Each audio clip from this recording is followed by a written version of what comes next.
Hello, Guitar Smarts fans. Before you check out this podcast, I want to make you aware of a cool new place where you can interact with other Guitar Smarts listeners. It's a Facebook group called the Guitar Geek Hangout. That's where we hang out and talk about all things guitar. So, if you like the Guitar Smarts podcast, come and chat with Kieran and myself over in the Guitar Geek Hangout on Facebook. Maybe check out some pre-podcast clips and even get involved in asking and answering lots of questions from the other page dwellers. Hope to see you there. The thing that I recount most to my students that I benefited loads from going there was the ear training side of things. I think they really accelerated that there, and I'm like so happy to have learned that because it's just the most valuable skill that serves me really well all the time. Often you don't have that long to hear something, to check it out or to catch an idea and then have to like relate that through an instrument somehow. And just that's the key to all of that stuff really. And also I guess to be able to like hear something in your head and put it out without too much thought.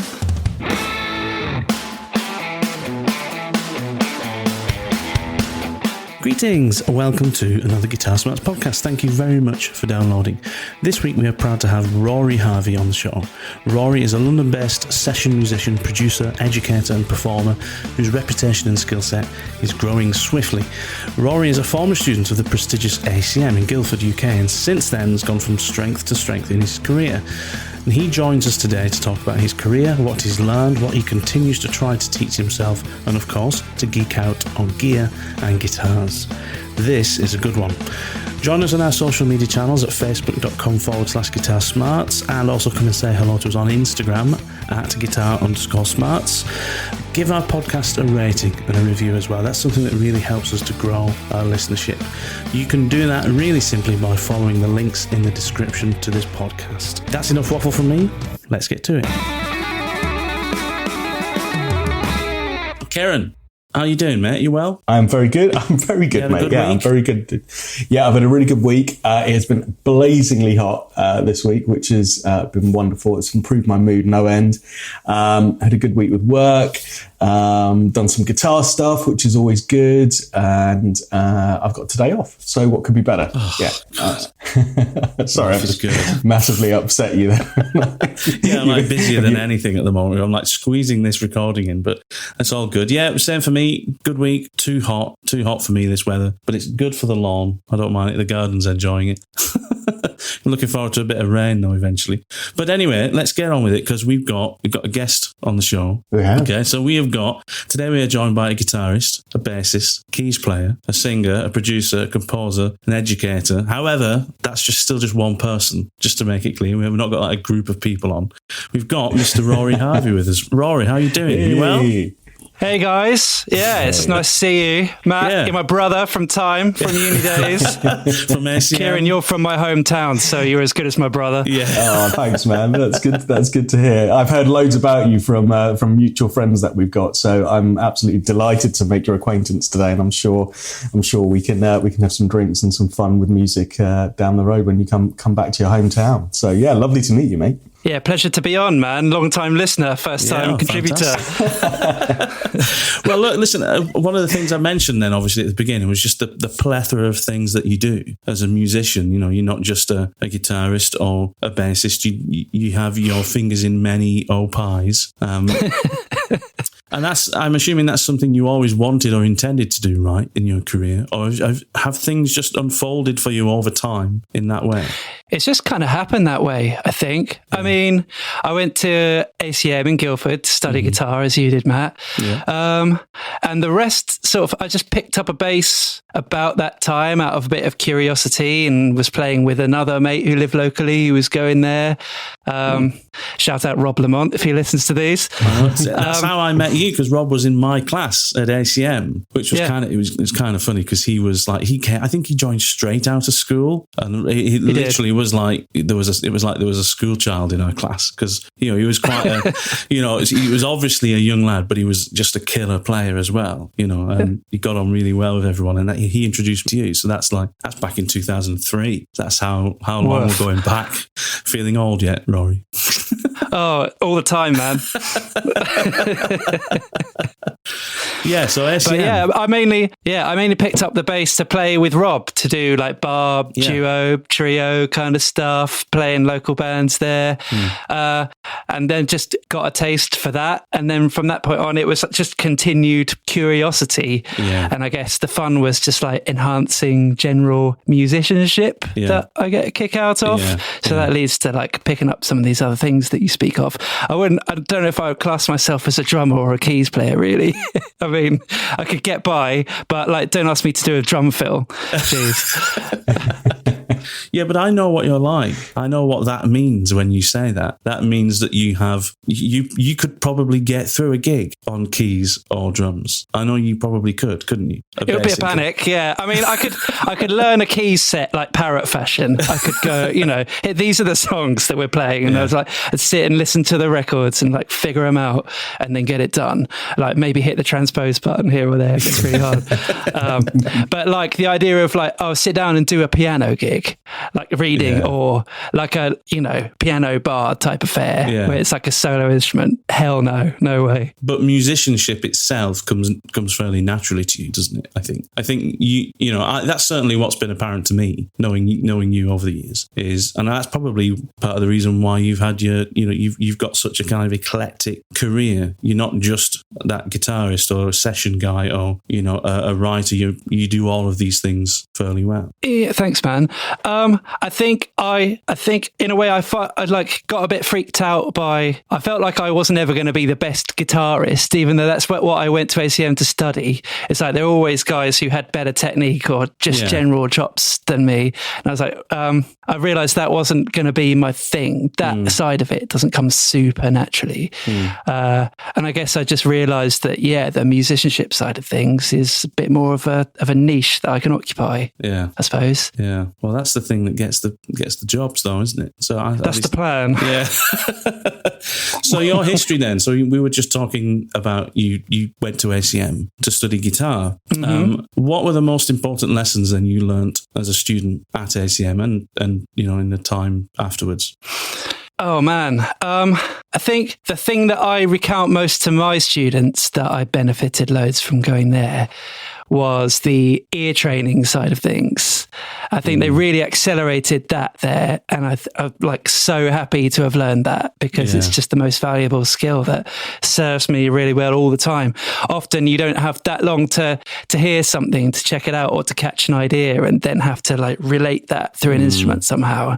And just that's the key to all of that stuff, really. And also, I guess, to be able to like hear something in your head and put it out without too much thought.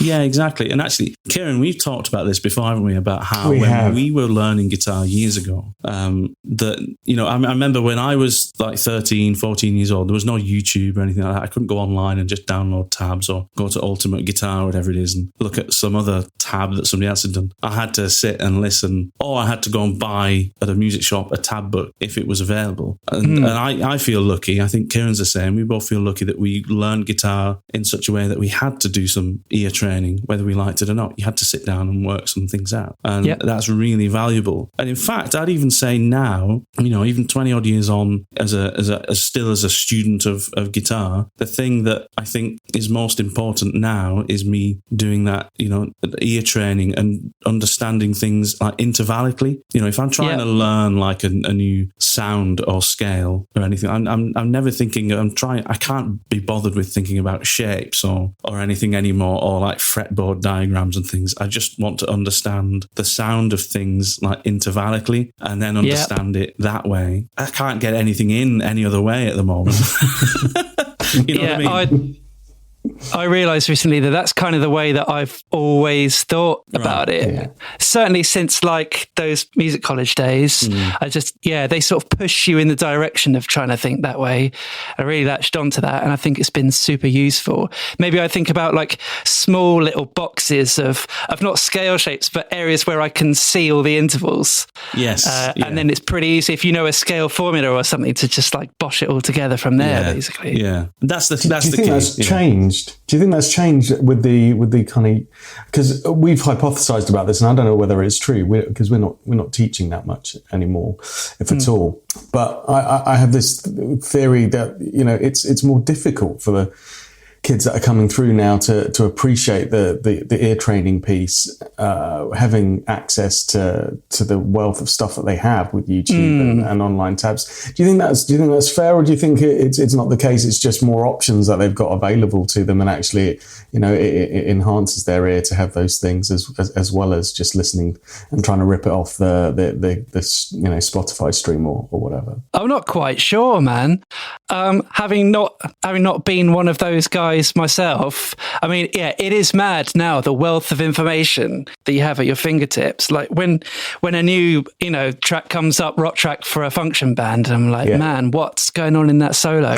You're just like guaranteed 100% that it's like someone's doing it on YouTube somewhere, and then they're doing it slowed down, and they're doing it with tabs, and it's like, geez, man, like that was never around in my day. In our day. A pause button, that's all we had. Exactly. I remember thinking to myself, actually quite a lot, I remember thinking, there's only a certain number of notes on this guitar. If I just keep playing all of them, I'll find the one I'm looking for. And then I'll write that down. I found it. It's that one. And then you go on to there was sometimes I was trying to learn things, and it literally was that kind of trial and error approach until you suddenly went, oh, hang on a minute, this is all, okay, right, this is in, maybe I'll try that approach next time, this shape or something. And then you'd realise there were these patterns happening, but you didn't have a host to actually, you know, you can go on the internet and find someone who can put everything in front of you, you know, at any moment in time. But back in our day, you couldn't do that, could you? And that, the ear training thing. I agree with you. I think ear training was an important one for me as well. That I took to well when I was at ACM. Sight reading was the worst for me. Terrible. Oh man, I wish I tried harder at it then, when like that's basically all we had to do is this music stuff. Do you know what I mean? Yeah. I'm like, I find myself now like in increasing amounts of situations where I've got to be trying to read. Yeah. And I'm just like, why didn't you bother, man? Yeah. And it's just so much harder to practice that kind of thing now. So is that one of the things you might say to your younger self if you were to say, hey, you know, younger Rory, do this differently? Would you say try, you know, you get your sight reading down better? That will be it. Yeah. That will be it. And it's like, it doesn't take a whole bunch of effort either, really, just doing it regularly like you would do any other kind of playing or practice. Yeah. But yeah, I thought I got away with it because I went about 10 years without really having to do much beyond like basic kind of chart reading. But all of a sudden now it comes up all the time. And I'm just like, oh, you idiot. Yeah. Funnily, you know, so a Portsmouth-based band that I think we've both played for, do you know Crescendo? Ian Monnery's band. Ian Monnery, legend. An absolute legend. And obviously that band split up a few years ago, but they were all kind of ex-Royal Navy guys in the band, a lot of them, and they were all readers. Every single one. They're really good readers, man. Amazing readers. You know, you wouldn't think they were reading at every gig, but all of them, the drummer, the keys players, the horns guys, they were all reading. And every gig I did with them, Ian put together a pack for me of all the dots in the right order for the set that night, and I got it out on the thing. But I never told him for the years that I depped in that band, I couldn't read. I was still using them often for just for arrangement. That's, you know, I'm looking at the arrangement. I can understand, you know, I can look at a stave of music and I can look at it, and from it I can understand the arrangement of a song. I can pick out rhythms for things, but I can't understand things intervallically. I don't know the notes, basically.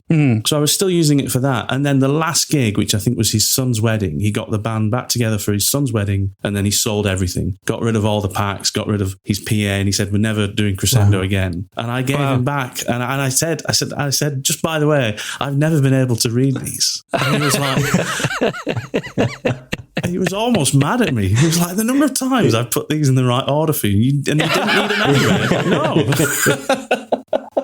Can't read them, but I wish I could, you know, same as you. I wish I could understand them better. And you've done session work since you've come out of college, and over the last decade or so, you've done session work. And I think we all know the session scene is different today than what it appeared to be when we were students, right? The world's changed. Has that problem come up for you when you've been asked to do, work for other artists, or is it generally just session work? Is you're asked to bring something of your own to the recording? This is an interesting point. I think, for me, it feels like a very different world to what you hear about with like Lukather and the Toto guys in the 80s. That's my view of session musicians. Yeah, I had to get him in. Man, I had to. Excellent. Now it sounds like I'm comparing myself to Lukather, which is not possible. But yeah, like the days of just like jobbing it around and going from studio to studio with your guitar. Yeah, it's very different now. I think for me, it's like most of my work I do in this room that I'm talking to you from now, and it's like a remote game. People ask me to track or like give things a basic mix, and then I'll do that here, and then they all go up into a Dropbox or a Google Drive, and people collaborate. Occasionally, we'll get on like a Zoom call and like chat through ideas as it's going down. Obviously, like for the last 18 months, that's just obviously pushed everything in that direction even more. But even in terms of studio work, the scene seems to be changing a lot in that, like, I'm sure you can all think of like some big studios that have had to close doors in the last few years, and just seems like that mega studio is becoming a bit more rarefied. So a lot of the studios that I go to are people's like private ones or their kind of home setups, like what I've got. And it's collaborating on like a smaller scale like that, basically. Yeah, certainly for recording guitar, bass, string instruments. Like if you're a drummer, sure, you still need a physical space in which to track all that stuff that sounds great. But so much is in the box, at least in my world these days, that working in a smaller environment is totally doable, and in fact sounds great. And we're going to have the gear nerd out a bit later on, but man, modeling gear, I'm sold 100%. It just makes my life so much easier. Yeah, absolutely. So which do you sorry, go on, Matt. No, I was just going to say I'm in the same boat. I'm all down for modeling gear and digital stuff, and I'm not kind of a Valve nerd or anything like that, as good as Valve amps are and stuff, but anything for an easy life. But Kieran, you were going to say, I was just thinking while you were talking, Rory, about those two different scenarios, right, of tracking stuff in your home studio, getting that brief coming through and then uploading it into that Dropbox versus being in that kind of studio setting. I mean, they're two very different like environments, right, to kind of mentally prepare yourself for what you're going to do and then kind of get it down, I guess. But which of those, I guess, do you prefer, and which one gets the best out of you as a musician in those settings? Because I can imagine there's something nice and comforting about being with your own gear and your own rig and your own space at home to kind of get creative. But then there's not that feedback then from those around you, right, as to whether you've delivered what you hoped. You kind of upload it and it's gone, and you wait for the email back to say, do it again. Yeah, what you just said is like pretty much bang on, man. It's there are some things that I much prefer to do here because I feel more comfortable, and no one's going to know if I take that extra time and try and do the extra takes, and I'm not going to look like too much of a tit.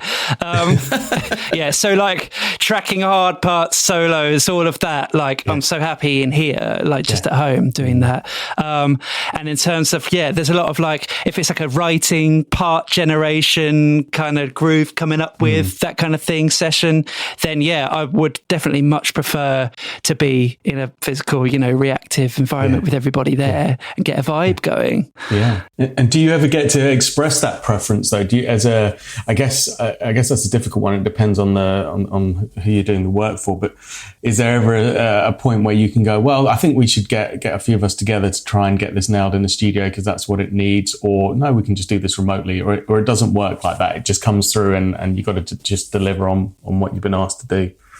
Yeah, it comes through the way it comes. But But yeah, often like, I'll try and suggest, we should meet up for this, or, we'll be doing a day of tracking like rhythm parts and stuff. And then it'll come to like the lead bit and I'll be like, hang on, let's just work on like 5 stuff today. And then I'll go and do this at home and I get back. Yeah. So it's good that you kind of have the choice almost, and you can lead people in a direction that suits your workflow. Maybe that is a good thing that's come from, this, the kind of the session requirements changing over the years. Because that's something, in interviews, not that I've watched that many Lukather interviews, just saying. Oh no. That's one of the things he has said is that, just a few thousand.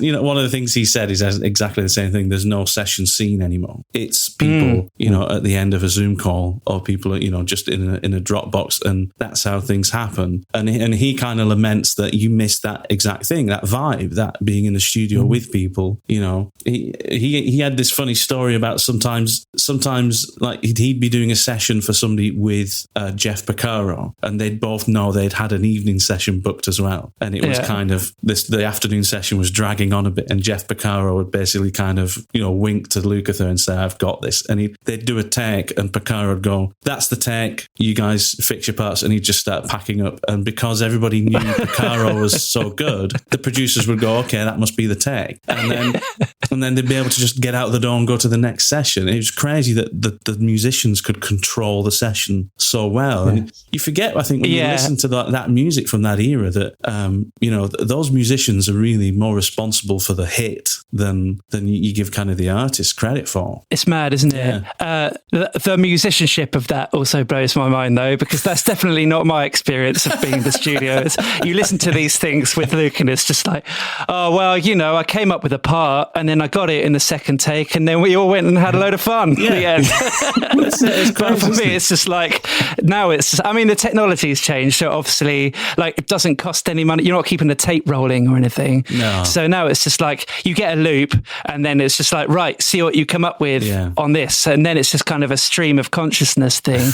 And it's kind of like an ego thing I had to try and let go of, was that like a lot of the things that I first try and do when I play like that in a sort of like what comes to mind way are going to be pretty shite. Yeah.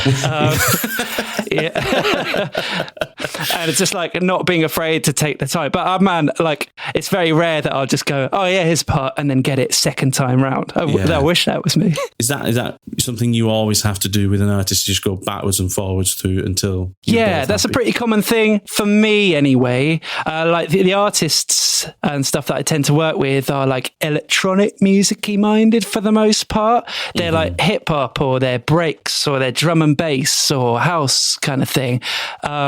And I'm coming in because like they're amazing producers, keys players or drummers, whatever, often, but like no string instrument game to speak of really. So that's why I'm there.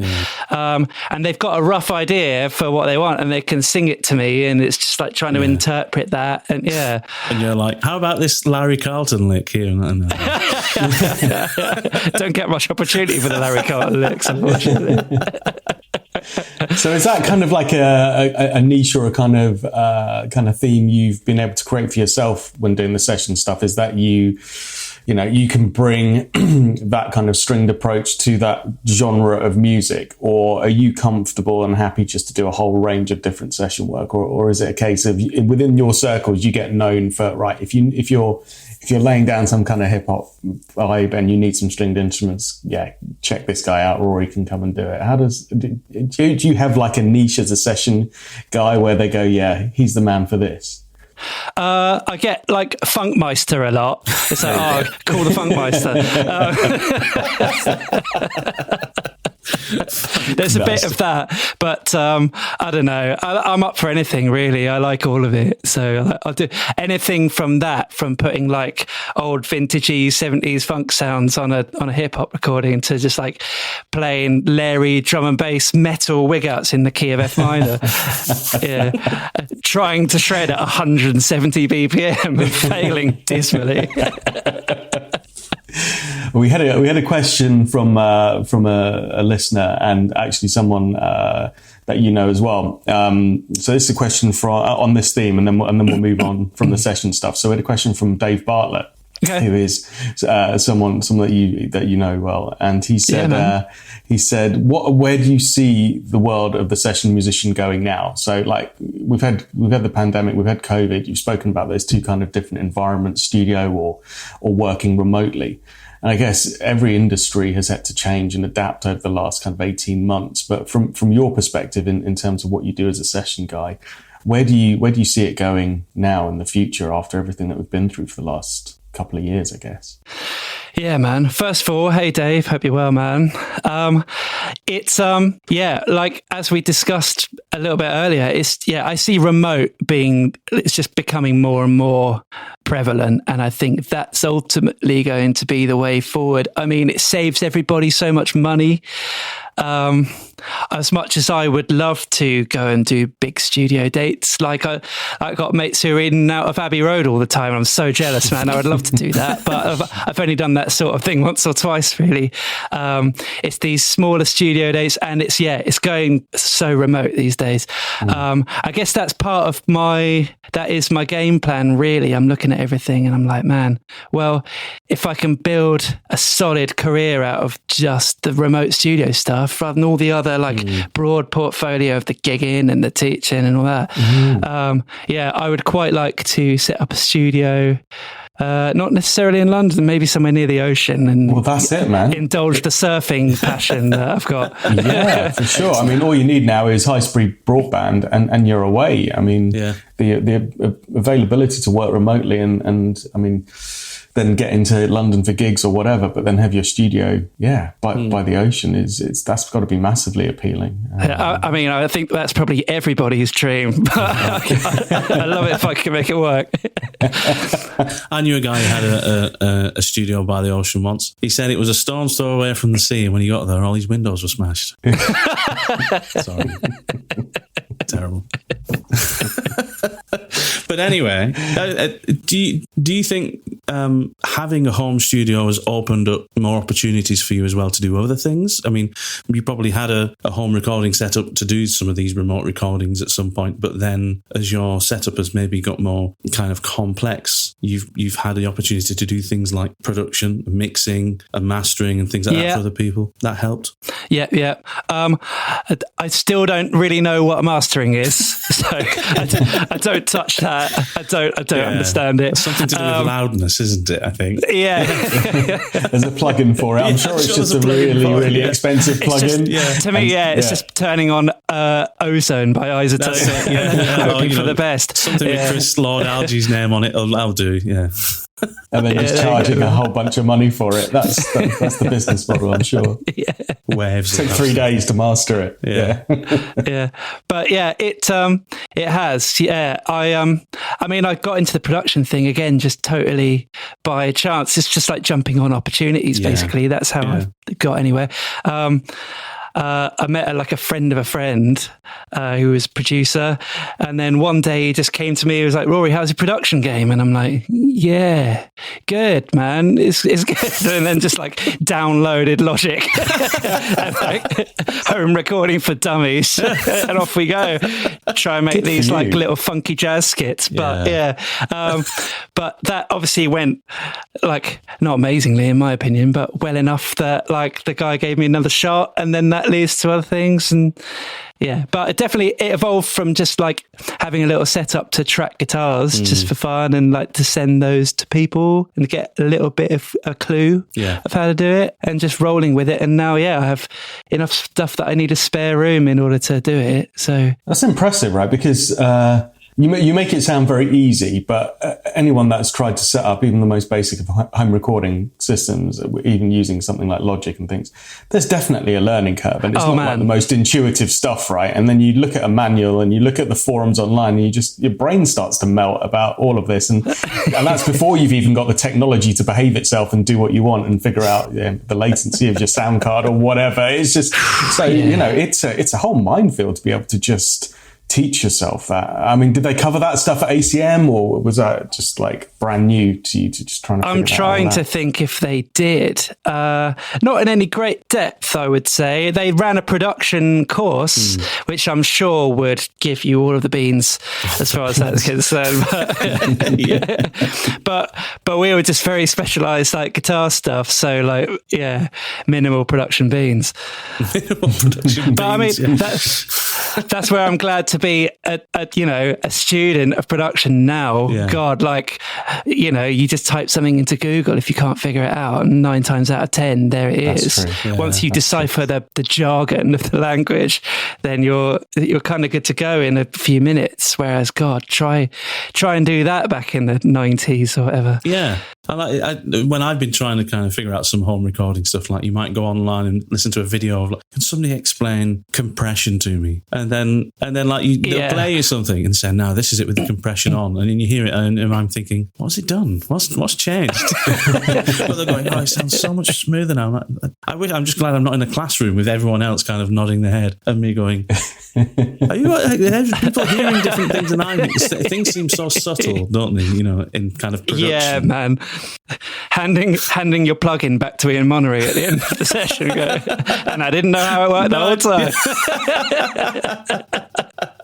Yeah, exactly. There we go. That's my life, pretending I understand things. No, but compression's taken me a while. It's all taken me a while, to be honest. Like, it's just another facet of your ear that you have to build up. Mm-hmm. It's just like now, like I can really beneficial because I can be at like a live gig situation now, and like something's not right in the mix. I'm just like, oh well, that snare drum's a bit pony and it needs a bit more 200. Or exactly. Like being able to hear and recognize different frequencies, man, that's been a bit of a game changer for me. But the only way that I've done it is to just sit here for years and try and figure out what the hell's going on. Yeah, and I guess that's how, if you think about back in the day, in recording, it was, what did they have available to them? EQ and compression was probably, that was everything, none of these plugins doing all kinds of different things. Like you said, Isotope, you literally just, it's a wizard. Kind of, some of those, because I use, when I'm doing the podcast, I use like some Isotope stuff for like noise reduction, and they're just like wizards. What do you want? You tell it's voice, and I want it to be moderate. And then it just goes through and does this thing, adds compression and stuff. And I might tweak it a little bit, does EQ, but it is easier now to get good sound. Yeah, man. But does that make it harder for you to develop a good understanding of what it is you're doing? Production, I guess, you can be a producer now without as much of an understanding of the technical requirements. That's true. I mean, it's a double-edged sword, isn't it? Because it's opened up the playing field for a lot of other people to be able to have a crack at it that otherwise would be massively intimidated. Yeah. And there's some music out there that's now out there because of how accessible this all is. Yeah. So that's cool. But I think, my thing is I get overwhelmed by options a lot. It's just like, there's so many things that I could do to it. I've got so many plugins and I'm just like, man, just staring at this going, what do I, maybe if I just had one set of 10 plugins that I use all the time, which I'm trying to get it down to, that I actually understand how they work. It's kind of like there's too much choice. It's kind of like the opposite of my guitar playing, which is, I guess it's a pentatonic lick again. Here we go. Not enough choice in my guitar playing. I was just going to lead on to the modeling side of things. You kind of mentioned that earlier, and from like a guitar perspective, and again, the choices, and I mean, it blows my mind now. And Matt and I have been experimenting with different kind of rigs and going down the whole pedal board and valve amp route, and then like the modeling side of stuff, and then relating that into what you're doing in session stuff as well in the studio. I mean, the options, it's just mind blowing to know where the technology's gone. I mean, for all the session stuff that you're doing, and particularly on the guitar stuff, because that's what our audience will be kind of mostly kind of interested in. I mean, of course, where do you come down on kind of recording in a live room with a your favorite live rig versus plugging it, DIing it and just recording that signal and then playing with it to your heart's content with whatever plugins to kind of get it to sound how you want? And I guess from a practicality perspective as well, and a time thing, if you're trying to get a session done, the modeling piece must have just massively made the whole process a bit more efficient if it delivers the desired result. So yeah, what's that like? Oh man, well, I've tried a bunch of them. I own the Line 6 Helix, and that has changed my life. It might even be the best piece of musical equipment that I have ever bought.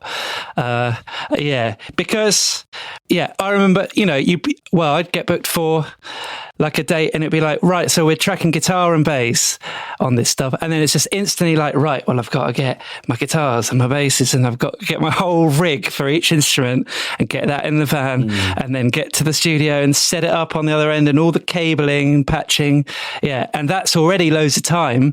Whereas now, man, that Line 6, I just like, if I've got to change from one instrument to the other, I'm just like, right, change patch that I've made and take the guitar out and put the bass in. Yeah. And job's a good one. And it really is a good one. It sounds so convincing, man. I think maybe some of the other ones sound a bit more high quality. I'm really impressed by the Kemper.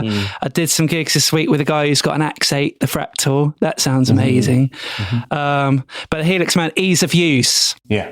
Line 6 are great for that. Yeah. Well, we need this sound now. So I'm just like, blah, blah, blah. And like within 10 minutes or sometimes less, if you like need a really nice sort of Fender Deluxe sound, then you've got it. Like you can build a whole rig in no time at all. Yeah. Yeah, it's crazy, isn't it? Yeah. And we've talked about the studio stuff a lot, but still loads of my income comes from live gigs. Loads of covers band gigs where you need to have all these versatile arsenal of different sounds at your disposal. And it can do all of that. And then, I can get on the tube with my rig, which is just amazing. Yeah. In a time when they're making this low emission zone come out to the North and South Circulars. Sorry, it's boring if you don't live in London. But it's going to cost me an arm and a leg to drive my vehicle to the shows. So the fact that I don't have to do that is just a massive game changer. Yeah. So what are you going out with then to those type of gigs? It's literally your guitar, your Line 6, and some cables, and you're just going direct into the desk, and then you've got in-ears that you're using for monitoring, or? Yeah, man, exactly that. Guitar on my back, Helix backpack on my front. That's got all the cables, and it's a really good bag. You can fit a whole suit in there in your boots. Amazing. So especially, a lot of the covers gigs that I do, all the gigs, tend to be mostly IEMs, in-ear monitors these days. So at that point, you're sort of losing, I feel, the advantage of what your favourite valve amp's going to bring you anyway, because you're hearing it it's going to the board, coming through ears. And, exactly. For the extra effort, if you get in that there, man, like the sound difference is negligible, if anything, I would say. In fact, like with so much options at my disposal with the modelling, in some ways I'm like happier with like the response that I'm getting out of my guitar through the stuff than I've ever been.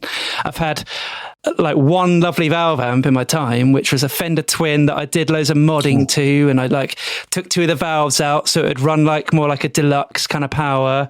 And then I got these things called the THD yellow jackets that could change your valves out to different kinds. So I had like EL 84s running in it for a while. That sounded great with drive pedals.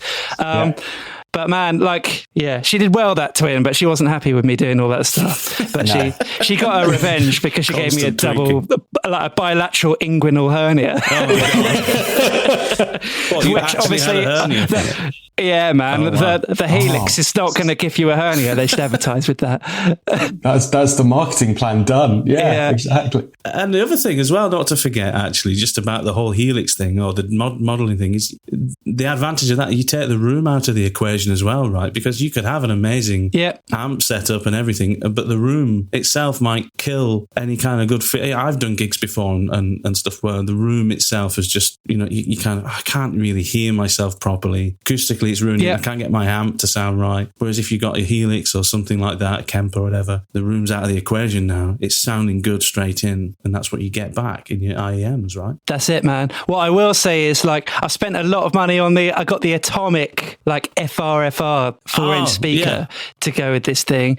It was like the most expensive one, which was annoying, but it was the best one, because what it is quite hard to replicate is if you're doing those like low-key, really small room kind of pub scene, and you're like, you still want to have like backline, it's hard to get the same feel out of that. So just for benefit of our listeners, that an FRFR, that's a cabinet, like a powered cabinet for your Helix, but it's flat full range. It stands for full range flat response. So it's a bit more like it's a PA speaker basically, in that it covers all these extra, like the frequency spectrum of a guitar cabinet is quite narrow, isn't it? But a PA is obviously built to handle the whole lot. That's essentially what modelling gear essentially wants to feed into. Yeah, because your model is but you can buy some nice. Yeah, you can buy like Line 6 make one. Yeah, I think a Kemper make their own cabinet with a K now. Friedman make a really boutiquey expensive one. But yeah, they're like a bit more tuned to guitar frequencies. I guess because that cab simulation is already happening in the simulation, so you don't want a speaker to be then colouring that again. You want just a cab to a cab. You want the speaker to have no kind of impulse response flavour on that. Yeah. Cool. Yeah. So do you like that? Do you like having that speaker? Man, it's great. Yeah, and it's so lightweight. That's important to me. That is important. I'm like that now. My current rig is I've got a DV Mark 1x12 cabinet, which is I purely bought it because it was a neodymium speaker, so it weighs like less than 8 kilos. So it literally weighs nothing. And then I've got just a pedal train Junior with I've got a TC Electronic Nova system on it for effects. I've just got this preamp, got a Victory preamp on it for my front end sounds, and then I've got an orange stamp, which Terra stamp, which is an amplifier with a preamp as well. But I don't use the preamp. I now just use that. Oh, these are like the pedal board amps. Yeah, exactly, and it's nice. It's like the size of an iPhone, but it's a 20 watt Class D power stage. So that's my amp now. So I've got it's a fairly lightweight system. The pedal board's quite heavy because I've got the Nova system on, but I'm all about an easy life now. I don't want to be carrying heads or heavy amp. I mean, even a Fender Deluxe for me is it's a nice amp to have, but you have that one gig where you've got to carry it from the car in a car park through some stately home and down into a basement somewhere. And I'm like, I don't want this amplifier anymore. Doesn't matter how good it sounds when I finally get it to the stage. I don't want it's too much. Those are normally the ones where the room's really bad sounding as well. That's it. You get no benefit from having that amp there. Yeah. Easy life all the way. Yeah, especially when I think it's all getting to the point now where I want to be really purist about it. Like, I kind of am quite purist about it. I've got this weird thing where like guitar tone really matters to me and I get really obsessive about it. But yet when I play bass, I'm just like, does it sound like, that'll do. Sound like a bass.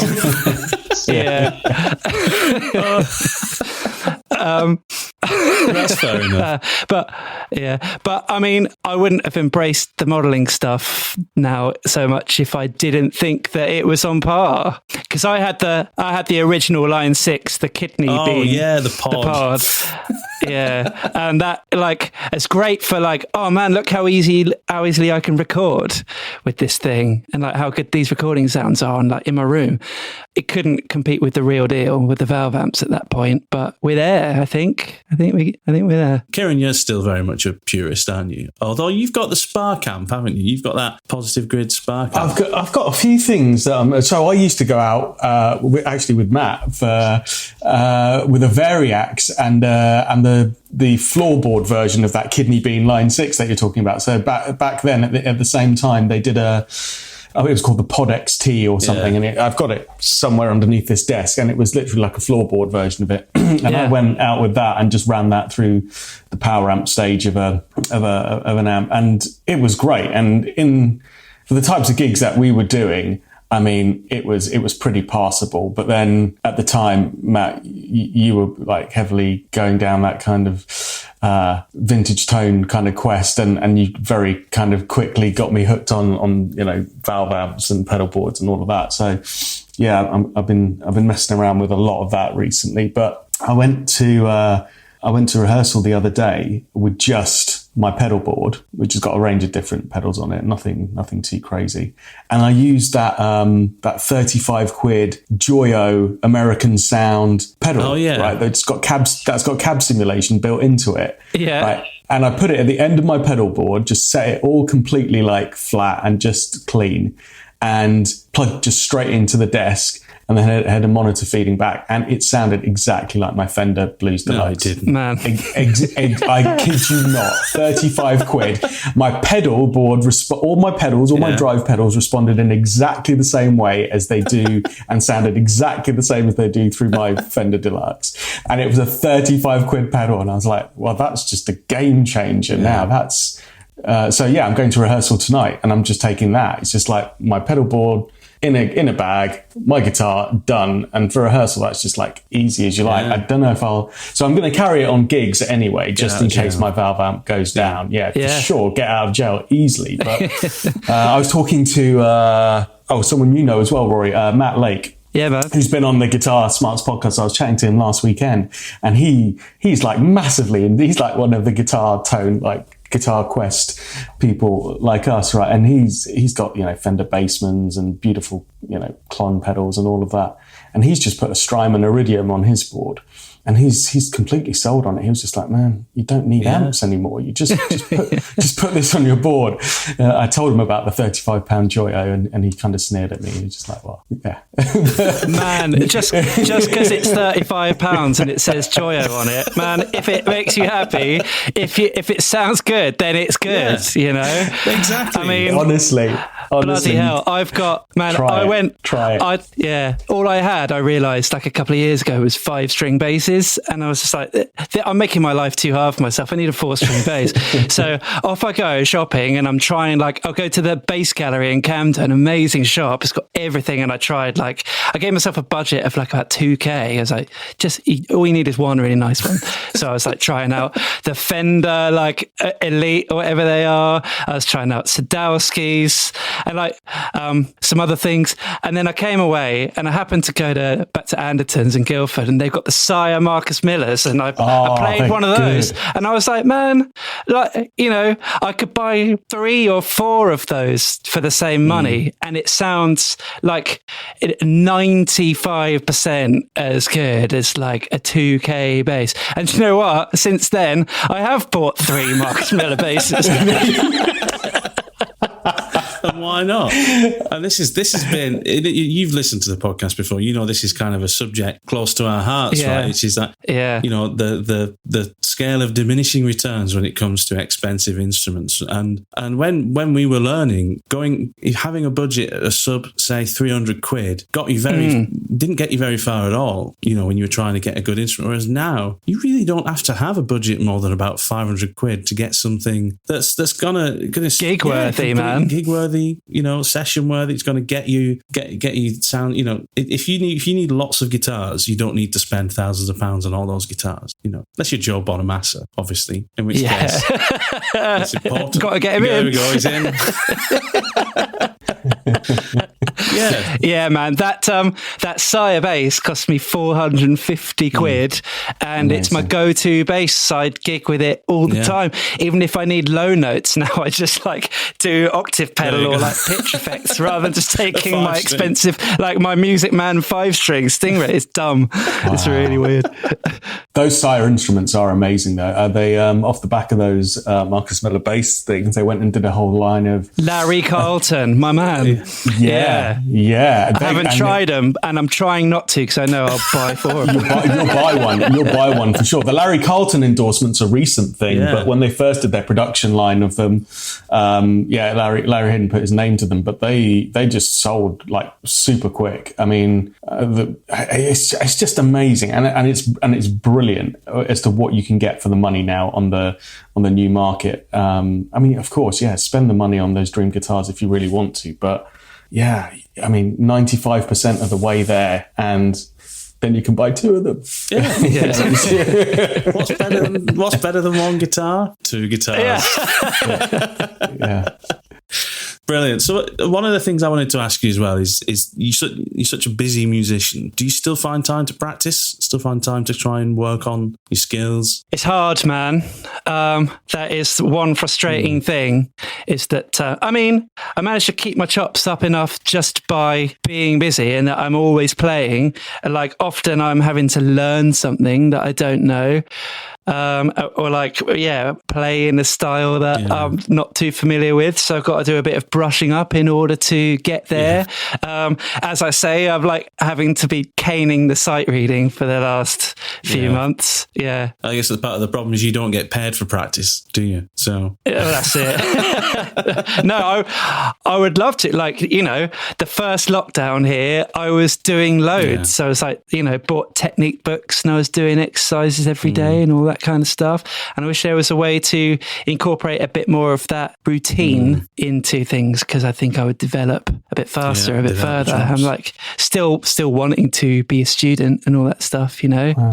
It's just, when you're doing music all the time for work, the one thing is like, it does like, until you get a bit more free time, it like does dampen the hobbyist side of things a little bit, which is a shame. But if the trade-off is like, I get to get paid for doing this thing that I love, then fine by me, That's great. That's when it's a vocation, right? And that you love to do it, even when you can do it day in, day out, and then still get up and do it the next day. And you'll have good days and bad, like everyone does in whatever line of work they do. But that's great when you can just still get passionate about it and it doesn't turn into a chore, because that would be a real shame. But I can understand what you're saying. It must be difficult when you want to just chill and have some time out and just do something else, and you're kind of like, I could use this hour for doing some practicing, or I could just go and watch Netflix, because I've been playing guitar all day and doing learning new stuff. It's really good though that you still kind of have that passion for it, doing it day in, day out. Yeah, man. It's I don't have massive aspirations for it either, just to like be able to keep doing this and be happy and be comfortable. Yeah, I kind of feel the same, because I still try and practice certain things. I try and have a plan for what I'm going to work on, but I don't really have any aspiration to just kind of be the best guitarist ever. I like getting better for getting better's sake, for feeling like I've been really trying over the last. One of the things I've never been able to do, not that I'm a big kind of shred fan, but I wish I had better kind of picking speed and right hand, left hand synchronization kind of thing, because you and me both, man.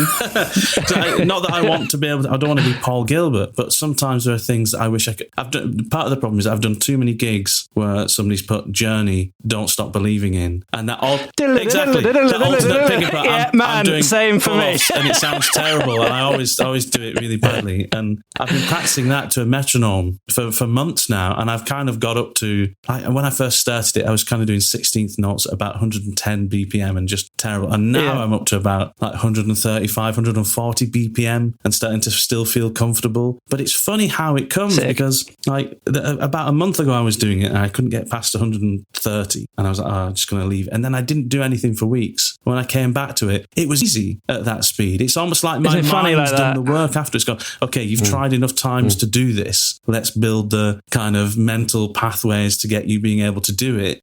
So sometimes you just have to fail enough times to get your mind to start doing the work. That's so true. Kind of thing. That's the frustrating and the good thing about practice. But I wish I could just do a little bit. 16th notes at about 150 BPM would be great. If I could get that down everywhere on the neck, I'd feel so so much. Oh man, yeah, I can get there, but it depends which notes. Little bursts, continued kind of fast picking is hard, but like little bursts, just like one beat of it is quite, that's quite easy actually to practice. But yeah, it's hard to I find it so hard to target things, especially being someone who has a full-time day job and a family, so I really need to work hard to choose what I'm going to do in that half an hour a day or half an hour every other day. I've actually got practice. I guess it's just as hard for you because, it's like a busman's holiday almost, you're playing guitar all day. Yeah. And what could I do? I want to practice. So I guess I'll play guitar again in this room again. There must come a point where you want to just stop. Yeah. It helps now that the nice weather's here. It's like, it feels different if I can go and play my guitar in the garden. But no, I like, it goes through phases, Sometimes I'm just a bit burned out and you just need to take that time to like have a read or go out and see mates or something. And then sometimes I'll go through weeks of stuff where, actually I do want to, like, after making dinner and everything, it's like 10:30 p.m. and I do want to try and run through some different positions of the altered scale or whatever, It's not a comfortable scale to hear at 11 at night. No, it isn't, is it? Cool. So what's next then for you? What are your career plans? You mentioned earlier on, an ideal situation is having a studio by the sea. That's a genuine plan. It's to build up this traction that I've been starting to get more seriously in the last couple of years of the studio vibes, particularly the remote, that would give me a bit more flexibility on where I live and like a bit more freedom to determine other aspects of my life, because doing music, you makes you commit to certain ways of being,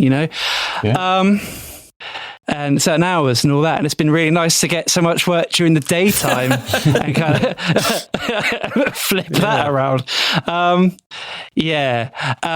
I think as much as I love the function band scene, I've been fortunate enough to build it up that it's really pleasurable work, and the people that I get to do it with, some of my longest standing and best mates, it's like, do I want to be doing that when I'm like in my mid-60s? Probably not. I probably want to be like working from home and having a chill life somewhere I want to be, so that's the game. As I say, like I'm not trying to be like gold record producer or anything. I just want to be doing what I like doing and making enough to be comfortable and have a nice time. I had a good point to make then, but it's escaped my mind. Let's see if it comes back. Probably something to do with just, a mixture of surf and recording surf. It was a bit deeper than that. I'm gutted. Were you going to get all philosophical all of a sudden? I was. I see your point though. You don't have you come across as though you don't have the aspiration to kind of not necessarily achieve. You haven't set yourself kind of like I want to reach this point by this time in my life. It's for you. It's about time spent doing something that you love and not having the time to entertain doing things that you don't have to do. Yes, but I think there's an element of I could meet myself a bit more in the middle on that. Like I'm doing well to just like I rely a lot on a nice network that I've managed to build up. But I come to a point in my life now where it's like you could be hustling a bit harder, man, and it's like overcoming other things that I've got going on, like self-esteem vibes, which is like if you have any sort of that sort of thing going on, then like music and everything is a hard environment to inhabit, really. But I need to get a bit more business sense. Need a lawyer. Do you have a lawyer? Oh man, do I have a lawyer? Imagine if I could afford a lawyer.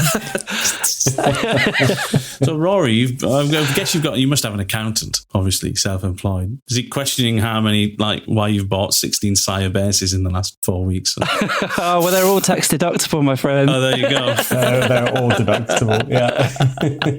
Fantastic. Kieran, anything from you before we I want to know what you're doing for the next couple of weeks. What you got on in terms of projects right now that's really exciting you, that you're gonna, when you hang up from this podcast, what you're going to be thinking about for your next project. The next thing that I've got to do when I hang up this call is make myself some lunch, and then I'm going to sit down, and then I'm going to go through tunes for a function gig this evening, which is like a throw together. Obviously, everybody's getting the COVID alert right now, so anybody who's like finally after 18 months gone, yay, we can book a band and have our wedding, and then the band were like, sorry, we've got to isolate.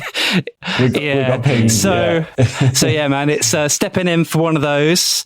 I've got a similar vibe tomorrow evening. That's my weekend, and then the week's going to be devoted to sitting back in this room again. At the moment, I've got a big project on for RSL, a rock school. They're like a grade books company. Like I remember taking a couple myself back in the days, and like taught many a student using them as well. But yeah, like taking on some of the audio production and management for that kind of thing. So working on the vocal syllabus at the moment, just like tracking all the instruments for the backing tracks and that kind of thing. Wow, that sounds like fun. I actually have one more question for you. Go on. The last time when we were speaking about getting you on the podcast, you had a crazy gig in Russia, didn't you? Just recently. Oh man, yeah. Tell us about that. How was that? Oh mate, it was first of all, it was scary being on a flight again. You sort of get used to it after a while, but like a couple of years not doing it, like, oh, this is weird actually, isn't it? This is unnatural. Man, it was Russia's beautiful. What I got to see of it, often like the abroad function band scene is like a very on rails experience, and you have like, you're lucky if you get a few hours to check a place out. But Moscow and Red Square looks awesome. It was an oligarch's 50th birthday party. Yeah. Wow. Which was like what you can probably picture when I tell you those words is what you would expect. It was. So it was so like drums of oil just on fire, things like that. It was. Yeah, man. People were like, there were baths of money that people could just go like cool off in, get drinks provided to them by a virgin Albanian boy. No, it wasn't like that.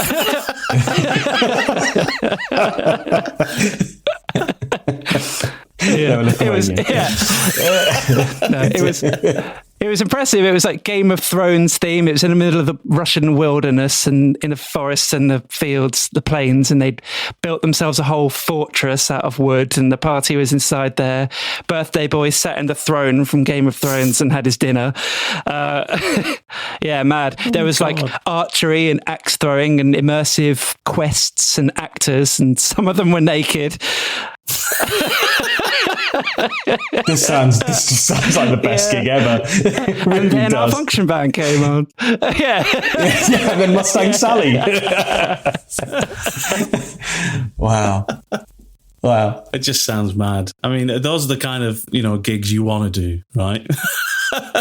Definitely beats kind of just getting the tube into the middle of London to do a little function at some hotel. They're always experiences. They're often like exhausting to do because of the amount of travel and the amount of time that people budget for you to be able to do all of this stuff in. But yeah, man, like feel blessed to have been able to do so much traveling for work. Back when traveling for work was more of a vibe, and I hope that returns and everybody gets a piece of that, really. Yeah, me too. That would be amazing. I haven't travelled much for gigs, only around the country, never really out of the country. But yeah, it's a perk for sure. Definitely. Well, brilliant. Rory, thank you so much for joining us on the podcast today, mate. Been an absolute pleasure talking to you again because we haven't spoken for quite some time, and it's good to see you. Good to see you doing well. Any tips for people who want to be session musicians themselves or producers or, have a career in music? In terms of tips, God, I don't know. I feel like mostly hard work for me is how I've done it. And trying to be as nice person as I can, and just being inquisitive and just like checking out, like being interested in checking out all these different avenues is how I've got here. Amazing. I think that's the key, isn't it? I think for anything, right? Hard work, being someone who is easy to work with, and being curious about the possibilities. Yeah, man, because like I'm sure like any job, especially in music and especially in gigging, it's like you're going to spend more time just hanging with people than you are actually playing with them. So be good to hang with. But yeah, being good to hang with is key. Fantastic. Brilliant. Kieran, any last words from you? No, just lovely to meet with you, Rory, and hear about, your career today and where it's going to go. And I look forward to coming and visiting you on that studio in the sea and doing some recording there. That sounds good. Oh, right. So anything I can do to make that happen, we can go and look at some venues together. Wittering's a nice studio on Wittering would be the dream. Yeah. You'd probably prefer Cornwall. I'll help you out If you're a surfing fan. Yeah, it's Cornwall, Devon for me. Yeah. Nice. Amazing. No, lovely to meet you, mate. Great chatting to you. Really lovely to see you guys too. Thanks for having me on. My pleasure. No problem, mate. All the best. Have a cracking weekend, and we'll speak to you soon. You guys too. Catch you soon. See you later, mate. Bye. Bye, guys. Bye. Thanks so much to Rory again for joining us this week. That was a really fantastic conversation. We really enjoyed it a lot. Come back next week for more interesting conversations and chats from Kieran and myself. Remember to go to our social media pages on Facebook and Instagram. You can find us there and you can reach us there as well if you want to ask us any questions that we can answer on the show. And remember to rate and review the podcast as well. That really helps us to grow our listenership. Anyway, have a great week. I'll speak to you soon.